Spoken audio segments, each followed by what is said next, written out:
Ciao a tutti, benvenuti a San Martino Buonembergo, a casa mia. Io sono Renato Bosco e oggi faremo la pizza in teglia, la classica pizza in teglia fatta in casa, 30x40. Primo errore, la scelta della farina. Tra una farina di tipo 0, poco proteica, e una farina di tipo 1, più proteica, io scelgo di utilizzare la farina di tipo 1 perché mi permetterà una lunga lievitazione e la lunga lievitazione mi darà questo vantaggio di avere un prodotto più friabile, più croccante e con profumi e gusti più intensi e non da ultimo una maggiore digeribilità. Per una teglia 30x40 abbiamo bisogno di 500 g di farina di tipo 1, 350 g di acqua, 50 g di pasta madre viva al primo rinfresco, 10 g di sale, 10 g di olio, 500 g di farina che vado a versare all'interno di un contenitore.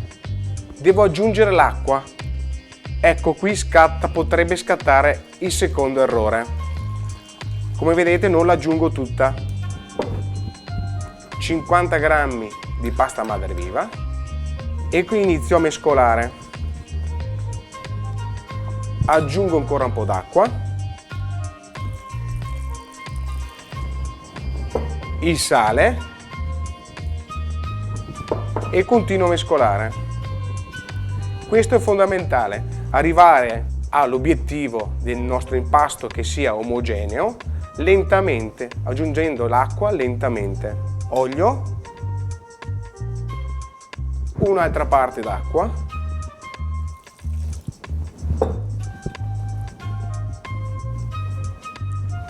e termino con tutta l'acqua che è rimasta e adesso posso metterla sul mio tagliere e posso impastare a mano.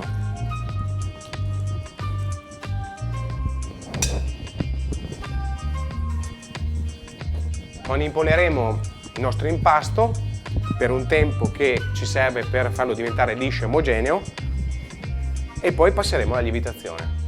Ecco, vedete, questo è l'impasto correttamente impastato, liscio. Questo è l'impasto rugoso, come vedete non è legato, in gergo del pizzaiolo si dice non legato, non correttamente impastato, perché abbiamo aggiunto troppo l'acqua all'inizio, cioè tutta l'acqua, e poi in fase di cottura rimarrà molto più sottile e anche rimarrà un po' più cruda. La lievitazione, la fase più importante. Adesso vorrei farvi vedere, utilizzando la pasta madre viva, un impasto fatto senza aver fatto un rinfresco e l'altro impasto avendo fatto un rinfresco. Utilizzare il lievito madre vivo appena tirato fuori dal frigor e senza rinfresco darà un risultato di una lievitazione un po' più modesta. Se invece quando tiro fuori il mio lievito madre faccio un rinfresco, vedete che il volume è totalmente diverso. Parliamo di una lievitazione di almeno 12 ore nel frigo di casa. Stesura. Adesso vi faccio vedere come si stende una pizza a casa. Prendo il mio impasto, lo appoggio sulla farina e inizio a schiacciare il mio impasto dall'alto verso il basso. L'importante è non far uscire tutta l'aria che abbiamo all'interno.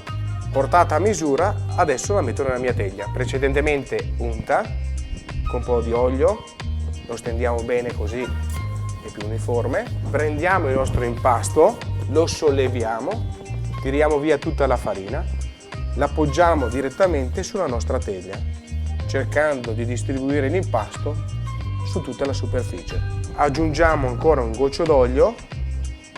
L'errore più comune che facciamo a casa quando facciamo la pizza in teglia è di non preriscaldare il forno a 250 gradi o mettere la nostra pizza all'interno del nostro forno quando il forno non è a temperatura ideale. Di conseguenza avremo una pizza molto bassa e gommosa.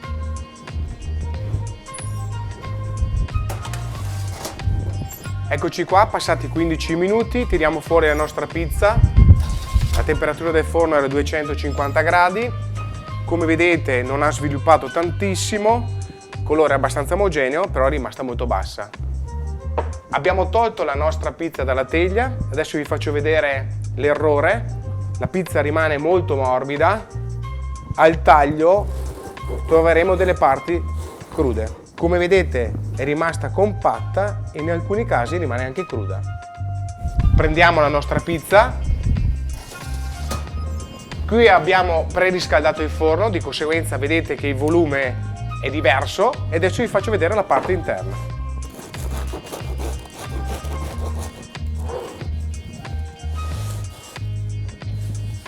Questa è la pizza cotta con il forno non preriscaldato, invece l'altra è cotta con il forno preriscaldato, di conseguenza abbiamo due risultati diversi. Una pizza molle e non lievitata, invece dall'altra parte abbiamo una pizza lievitata, croccante e friabile. L'errore più comune che commettiamo nella produzione della pizza in teglia è di aggiungere subito gli ingredienti e metterla in cottura.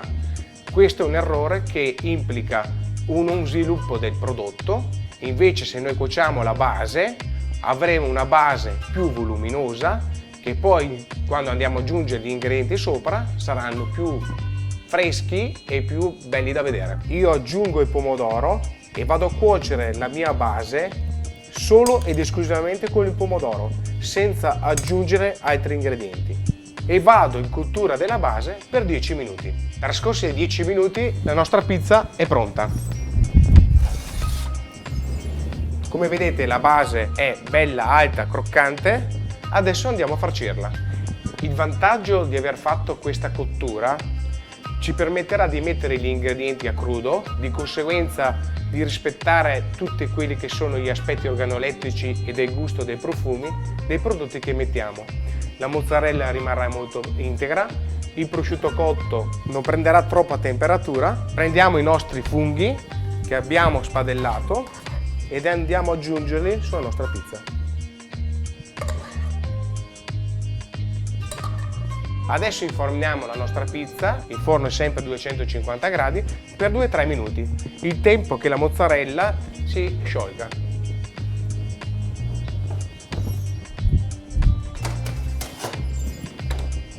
La pizza è pronta, eccoci qui con la nostra pizza messa con gli ingredienti alla fine e vi ho preparato un'altra pizza invece con gli ingredienti messi all'inizio. Per farvi vedere la differenza, da una parte abbiamo la nostra pizza che, avendo fatto una cottura molto breve, ha mantenuto alla vista gli aspetti organolettici intatti. Dall'altra gli ingredienti messi all'inizio, di conseguenza hanno cambiato il loro aspetto. Come vediamo il prosciutto si è raggrinzito, invece l'altro prosciutto messo dopo la cottura è rimasto integro, la mozzarella rimane bianca quando viene messa a fine cottura e dall'altra parte invece la mozzarella che ha subito una cottura troppo lunga, di conseguenza ha caramellizzato, è diventata anche più scura. Aver messo gli ingredienti all'inizio perdo anche quelli che sono gli aspetti nutrizionali e di sali minerali e vitamine del prodotto, invece alla fine preservo anche questi. Ragazze pronte?